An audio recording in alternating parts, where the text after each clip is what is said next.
Hey guys, Alex from Board Game Co. here, and today we're talking about Cmon games. More specifically, Cmon games, Marvel United, and the whole drama about how Cmon treats its backers and how terrible they are, and more specifically, why I don't care about most of that. A little bit I do, but most of it I don't care. Now I'm doing this video primarily because I had a few people ask about it, a few people ask for my opinion or for me to do something about it. I didn't want to because of how polarizing, I didn't want to at first, because of how polarizing this whole thing is, and because honestly I understand where people are coming from. I disagree, but I understand where they're coming from. And I'm trying to insert a rational thought might be the wrong word. I'm trying to insert a very dry, logical, emotionless argument into an area that's fraught with emotion.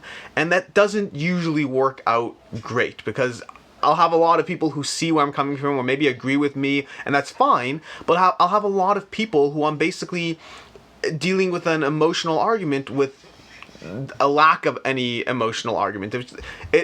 Either way, my point is, I didn't want to do this video because I thought the backlash or the disagreement might be a lot more than I was interested in for a topic that I didn't care enough about. But because there's been enough requests, and because of course Ankh coming out, I figured, you know what, let's go ahead, I'll do it. My Ankh video, I'll link to my Ankh video up here, you can check that out. But this is basically a video as to why I keep supporting Cmon, why I keep giving Cmon my money, and why the specific instance of Marvel United, the two-wave shipping and everything about that, why it doesn't really bother me. So to begin with, let's tell you what we're talking about here, in case you don't know, in case you're not aware. But Cmon Games, in general, has a history of a degree of poor communication with their backers. During the campaign, they engage, they have people in the comments, they do a great job doing the campaign, and then as soon as the campaign's over, they leave the comment section, barely ever seen again, and they post the occasional update, and their campaigns are often delayed to a small degree without a reasonable level of communication or expectation. And it's not great. It's not. I'll explain why I don't really care that much and why I understand what's happening, but it's definitely not a good look. Past that, the past few campaigns have slowly, this wasn't the problem back in the day, but over the years, the past several campaigns have seen retail stores getting their game before the Kickstarter backers, and that has annoyed a lot of people. I just backed Cthulhu Death May Die. That's like Cthulhu Death May Die, which I think was one of the more recent deliveries. Cthulhu Death May Die came out, and retail stores had it before the backers had it, and that was frustrating for a lot of people, and I understand why it's frustrating. I understand where they're coming from. I gave you my money, I backed this game, I helped support it and bring it to life, and yet it shows up in a retail store before I can get my copy? That's not fair, that's not reasonable, you're treating me like you used me and done, you know, this over. Like, you got my money, you don't care about me anymore. Combine that's that retail thing with the lack of updates and the lack of being in the comment section as soon as the Kickstarter campaign ends, and it really drives home this picture of not caring about people except when you need them. It does drive that home. Specifically with Marvel United, to kind of solve that frustration, they did something that ended up frustrating people even more. They poorly handled the way they solved that issue. And the way they solved that issue is they offered people two-wave shipping for an extra cost, but they basically waited till the campaign was over. The campaign was over, and then they said, hey guys, this is going to show up in retail before you get your game, but because we like you, because we value you, you have the opportunity to get it at the same time as retail if you pay extra. Then you'll get the core box at the same time as retail, but the expansions you'll get in everything else, all the Kickstarter exclusives, all the extras, all the whatever, you'll get in the second wave of shipping, but you have to pay for two-wave shipping because of that. They may have thought they were solving for the problem of expectations, meaning now they've preset the expectation that the game is going to show up in retail first, but you can also get in on that. The problem is they balance that by charging people two-wave shipping for that. So what they may have thought was a degree of extra communication and extra options actually backfired in a far greater degree of a far greater degree of frustration from the people, because they basically said they acknowledged the existence of something that was happening already and then offered to charge you to fix that problem. Now, there were some other things that, like, the King of Average actually posted a video about this as well. There was some extra stuff about the timing of the pledge manager and the offering of refunds. I don't want to go into that so much because that is more speculation. I understand where he's coming from, completely understand it, but it's more speculation and it's hard to prove, so it's harder for me to jump into it. So I'm going to ignore that. You can watch his video. It's a whole debate about whether they specifically shut down the pledge manager in order to stop you from seeing shipping costs before they offered you a refund. I understand that why he has that opinion. I don't disagree with it, but I also don't agree with it. It's speculation, which is harder to engage with. So, with that said, why do I not care about any of this? Why does none of this really bother me? And the answer is because I understand where Cmon is coming from, and also some of these things I just think are kind of meaningless. So let's take each of these things one at a time. Let's take each of these aspects of Cmon one at a time. So first of all, Kickstarter comment section. The fact that they have people patrolling the comments doing the Kickstarter campaign just makes sense. That's good. That's a good thing. Lots of campaigns don't. They have a reasonable degree of engagement doing the Kickstarter campaign itself. That is a plus. The fact that they do not spend their time in the Kickstarter campaigns after is primarily just an issue of manpower. Meaning, what are you going to do? You're just going to patrol every single open Kickstarter campaign? And at what point does that end? Does it end when the Kickstarter delivers to the first people, the second people, 2 years later when some other person has a question? At what point? What is a reasonable expectation for them to patrol the comment section? I don't know the answer, but the fact that they're not there doesn't really bother me. Of course they are in the comment section doing the Kickstarter. It doesn't mean they are bad people for leaving the comment section after the Kickstarter. It doesn't mean they don't care about you anymore. It means that they were engaging with you doing the most meaningful part of the campaign. Now, I do think they should add a few days, meaning that when the Kickstarter campaign ends, maybe have a 3-day window where you're still in the comment section. Give a little bit of time so it doesn't look like a major rush out the door. I don't think they have to, but I think that would be worthwhile. I think it would take away from this feeling of as soon as they got your money, they're gone. So I think those 2 or 3 days would be helpful. It would be a good move on their part, in my opinion, but I certainly don't think they owe it to anyone. They are being active in the campaign when it matters most, and they are leaving the constant monitoring of hundreds and thousands of comments after the campaign ends. It makes sense. I understand why they do it. I understand why it doesn't help with this appearance. From there, the updates. The updates on the timeline are a tricky one, and it's the same problem we have with fake funding goals. It's the same problem we have with fake stretch goals where everything's pre-planned. People have developed, myself included, people have developed an expectation. And when you choose to break that expectation and be honest with them, it usually doesn't work out well. It might be honest, it might be better, it might be real, but people want to be lied to an extent. And again, I include myself in this. If you say, hey guys, here's a campaign, all the stretch goals are listed right here in the thing, we're not going to add any daily updates, no stretch goals, it's all right here. It takes away from the fun of the game. Yes, we all know stretch goals are fake. We all know that it's rare that people actually do much in the way of changing things. There's some that might be small changes, but most of the time everything is pre-planned. But we like the illusion of it. We like the, oh yes, let's unlock this. Now, some campaigns have fixed this with the idea of daily updates, daily reveals. It gives you that appearance, but it takes away from the idea that we can drive it further. Even though we know we're being lied to, we like the fact that maybe today we can get 2 updates instead of 1 because we got extra funding. It gives us this illusion of a chase that yet we still like it. When publishers take it away from us, those campaigns don't do as well. So it's one of those things where we know it's all fake, but at the end of the day, the campaigns that engage in that fakeness tend to do better for it. Similarly, with Cmon, similarly with timelines, Cmon often has to give you that year timeline because the publishers that give you anything else tend to get flack for it. When a publisher tells you it's going to be a 1.5-year timeline or a 2-year timeline, people lose their minds. People are like, why is this game taking 2 years and that game takes 1 year? Well, the answer is that game doesn't take 1 year, it takes a 1.5 years anyway, and these people are just being honest with you up front. Whenever I have ever seen a campaign timeline that is greater than a 1.5 years, the same time in the comment section there are people losing their minds about that. Yet the flip side is when campaigns tell you a year and they inevitably run into those problems, those delays, those things that drag it out, people get them flack for, why'd you promise a year? You should have just promised a year and a half. So either way they do things, they're going to get pushed either way. So they kind of have to go with what they think they might be able to do. And in Cmon's case, I don't think they've ever really met the year thing. It's possible they have, but for the most part, their campaigns are usually a few months behind. But it should be something that we know to expect. We want people to be honest with us, but then other people, or maybe ourselves as well, people give them flack for that honesty. So these publishers are caught between a rock and a hard place. Either way, they're going to have people yelling at them. Either way, they're going to have people upset at them. So what does it matter? They'll pick whichever one makes more financial sense, because either way, people are going to be upset. Either way, they're going to get flack. By forcing publishers into these decisions, what you're effectively forcing them to do is to choose between which group of people is upset at them. And at that point, just do what makes more money, because it doesn't really matter in the end.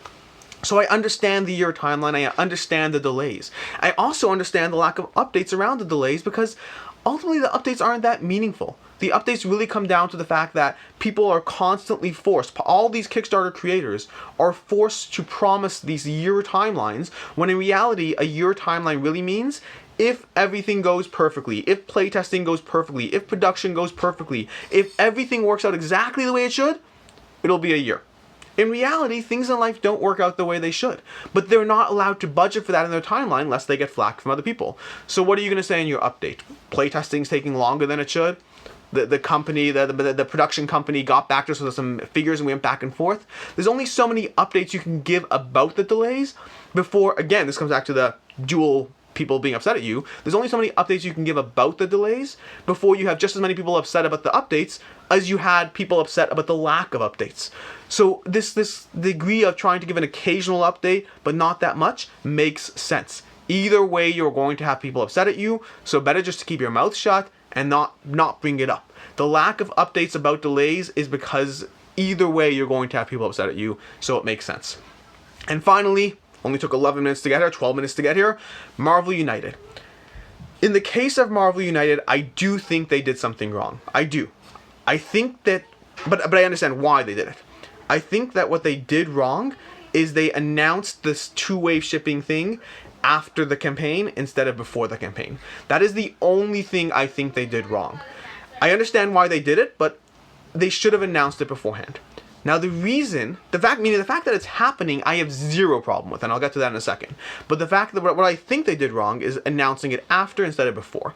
And the reason I think that was wrong is that if the goal is pure transparency, if the goal is not hooking people into giving your money and then telling them the truth, then yes, they should have told people beforehand. This is what's happening. Retail's getting it. You can solve that by getting two-way shipping. Yes, you have to pay for it. Completely understand why they did that, and it makes sense, and I'll get to that. But they should have told people beforehand. Why do they not? Because people will lose their minds. Because people will go crazy about the fact that this is happening, and they will lose backers, so they are forced into a decision to make. And it's a reasonable decision. You may not like the decision, but it's reasonable. The decision they had to make was, we are going to piss people off either way. Sorry for my language. We're gonna tick people off either way. But if we do it after the campaign, then we'll probably get more money from them. And if we do it before the campaign, we won't. But either way, people will be ticked off. Either way, we'll have hordes of people shouting at us for what we did, so may as well tell them after. Again, it's that dual aspect of pure transparency is never rewarded. So we can't fault people for when they don't choose to engage in pure transparency. Now again, when I say can't fault, I do think they were wrong. I'm not saying, this is not like a carte blanche, but Cmon's the best, they do everything. I think they should have said it first. I understand why they didn't. They would have people upset at them either way, so you may as well say it after the fact.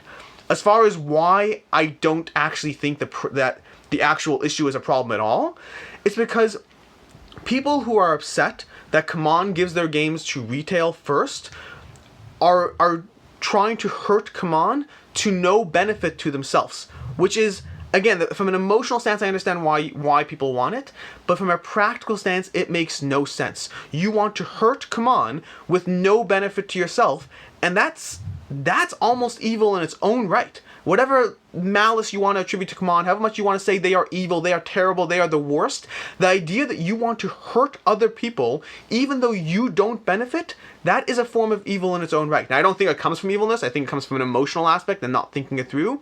But so what do I mean by this? People aren't upset about when they are getting their games. They're upset that other people will get their games first. So they basically want to deprive people who want to buy the back games at retail, and they want to deprive Cmon the opportunity to make money on an ideal timeline, but they're doing so in a way that doesn't benefit themselves.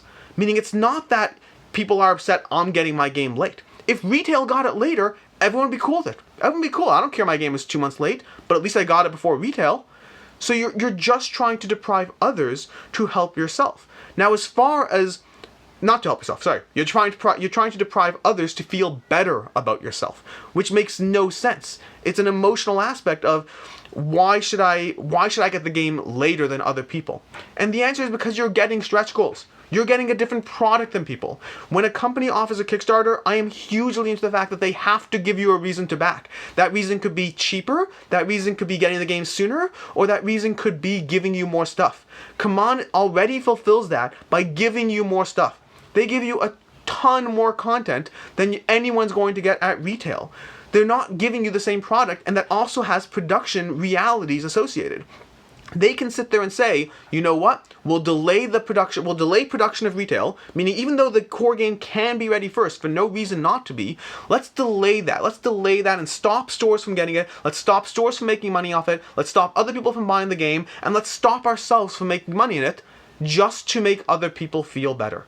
That's the only reason to do it, to make other people feel better. Let's just put a break on the timeline for no reason than to make our backers feel better about themselves. But the backers are already being rewarded with twice as much content as retail. You get so much more content that you're already fulfilling that exchange of, I gave Cmon money, I helped bring this product to life, and now I have a game that has twice the content as everyone else and holds the value. So people get into this emotional aspect of how dare retail get it first. But it's basically the equivalent of saying, well, if my brother can't have a lollipop, if I can't have a lollipop, I don't want my brother to have one either.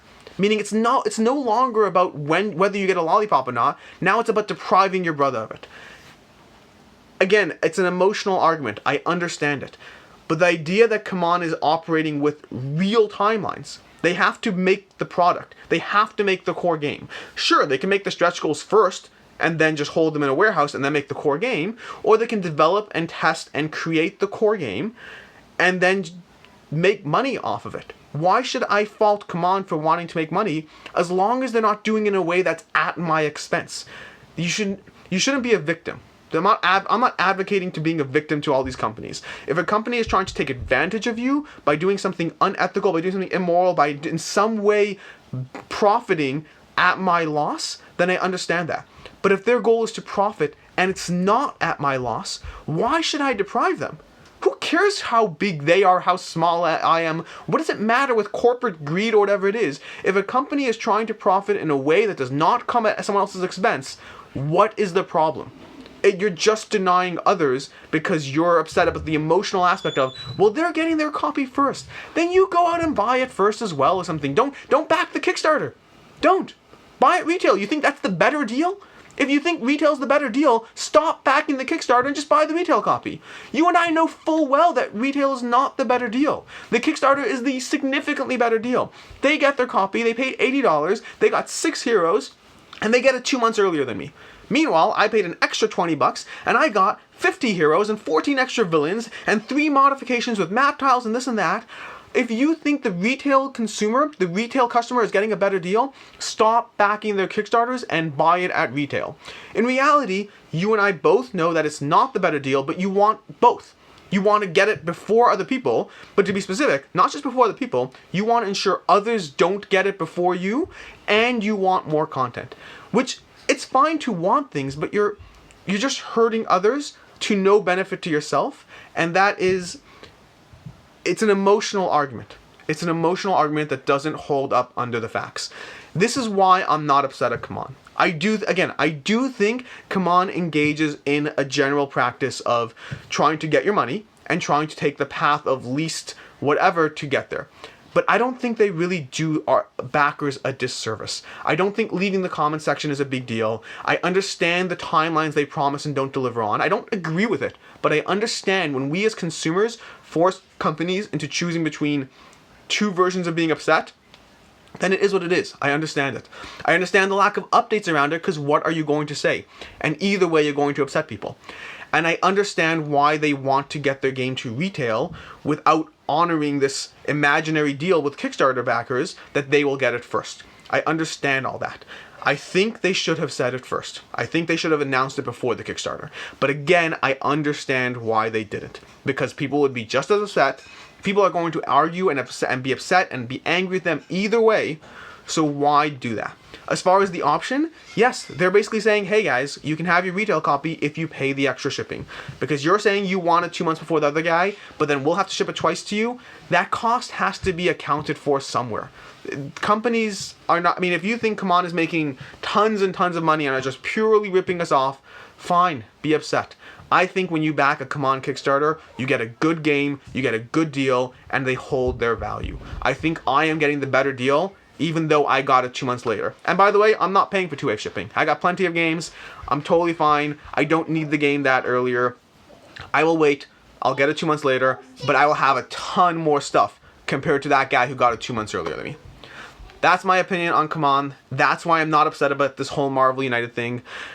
Do I think they border that corporate aspect? I do think they border that corporate mindset. They're a little bit more removed. I do think that. But they also seem to have people on the team that care. They also engage with you. They also interact with you. Calling for their destruction because of all the horrible corporate greed that they engage in. Listen, if it works for you, it works for you. I think that most people are just trying to make things work, and most people are forced into difficult choices, and I don't think Cmon's that evil. I think at best they're trying to make money, but they are offering us a great product along the way, and I'm happy with that arrangement. That's my opinion. I'm curious what your opinion is. I'm sure I will get a lot of people who agree with me. I'm sure I'll get a lot of people who disagree with me. Ultimately, I mean, listen, it is what it is. Regardless, I want the best for all of you guys. I want the best for myself. I want the best for you guys. I want the best for Cmon. I want the best for the retail stores. I want the best for the people who buy it at retail. I want everyone to be happy. But that's not always going to happen that way. And so it is what it is. Hopefully, whether we agree or disagree, we can still remain friends. I hope so. I like you guys. I need your views. That's the only reason I keep doing this stuff, because of the engagement around the hobby. Until next time, I'm Alex from Board Game Co. You can subscribe, ring the bell, comment down below about how wrong I am, how right I am, whatever it is. Until next time, have a good one.